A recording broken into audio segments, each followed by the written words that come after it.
Bonjour à tous, à toutes, chacun, chacune, que le Seigneur vous bénisse en cette journée et vous fortifie. Je profite de l'occasion pour vous rappeler combien il est important de vous inscrire pour le culte du dimanche.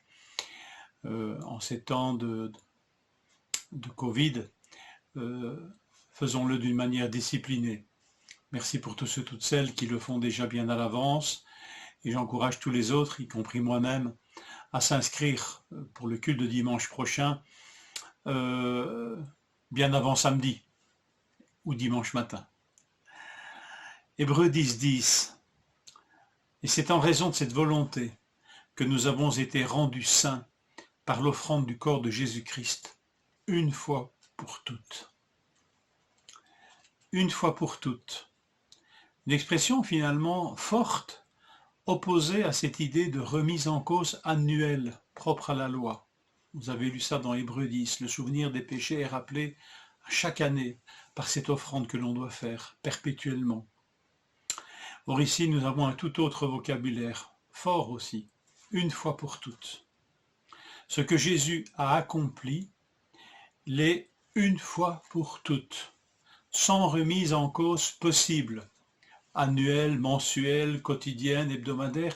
Il n'y a pas de remise en cause possible devant ce que Christ a accompli. Ce qu'il a accompli pour sauver les hommes et les femmes est valable une fois pour toutes.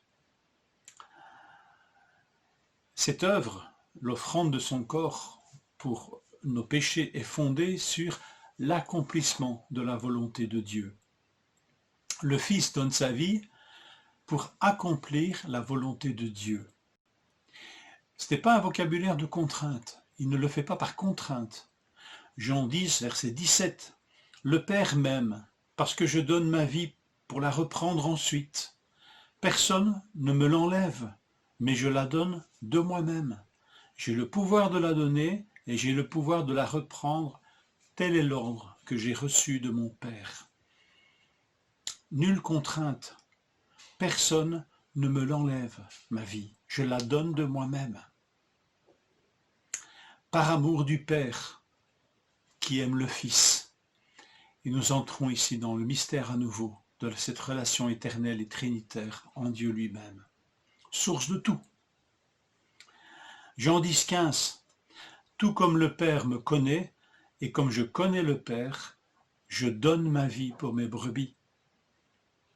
Si le Fils donne sa vie par amour pour le Père, il donne aussi sa vie par amour pour ses brebis, mais qui sont celles du Père.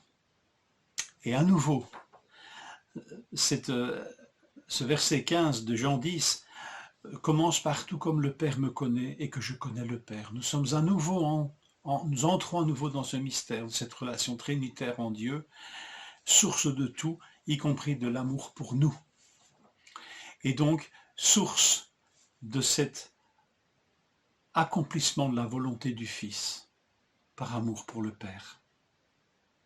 Ce n'est pas un discours donc de contrainte, mais d'amour consacré, d'amour saint, dans lequel Dieu nous fait entrer. Le Fils ne vient pas non plus pour obéir. Il ne dit pas simplement « je suis venu pour t'obéir », mais pour faire ta volonté, ô Père, pour l'accomplir. Nous sommes plus encore une fois que dans une relation de servilité, dans une relation d'amour consacré dans lequel il y a cette volonté du Fils d'accomplir la volonté de son Père. Et quelle est cette volonté? Mais je reviens à nouveau à l'évangile de Jean. 6, verset 38. Car je suis descendu du ciel, c'est Jésus qui parle, je suis descendu du ciel pour faire non ma volonté, mais la volonté de celui qui m'a envoyé. Et quelle est donc cette volonté? Le verset 39 y répond. Or la volonté de celui qui m'a envoyé, du Père, c'est que je ne perde aucun de ceux qu'il m'a donnés, mais que je les ressuscite au dernier jour.